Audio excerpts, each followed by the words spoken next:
बोलो विष्णु भगवान की जय।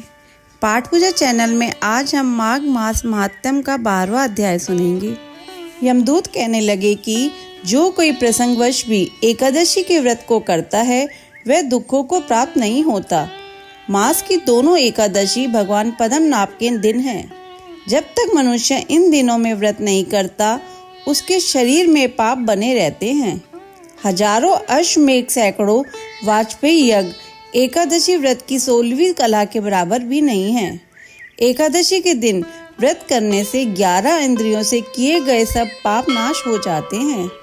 गंगा, गया, काशी, पुष्कर, कुरुक्षेत्र, यमुना, चंद्रभागा कोई भी एकादशी के तुल्य नहीं है। इस दिन व्रत करके मनुष्य अनायास ही वैकुंठ लोक को प्राप्त होता है। एकादशी को व्रत और रात्रि को जागरण करने से माता पिता और स्त्री के कुल की 10-10 पीढ़ियां उधार पाती हैं और वह पीताम्बरधारी होकर भगवान के निकट रहते हैं। बाल, युवा और वृद्ध सब तथा पापी भी व्रत करने से नरक में नहीं जाते। यमदूत कहते हैं, हे वैश्य, मैं सूक्ष्म में तुमसे नरक से बचने का धर्म कहता हूँ।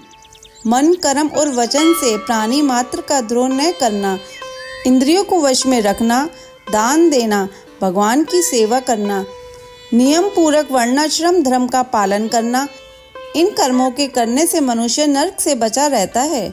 स्वर्ग प्राप्त करने की इच्छा से मनुष्य गरीब भी हो तो भी जूता, छतरी, अन्न, धन, जल कुछ न कुछ दान देता रहे।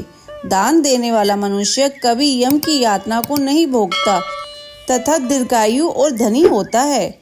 बहुत कहने से ही क्या, अधर्म से ही मनुष्य बुरी गति को प्राप्त होता है।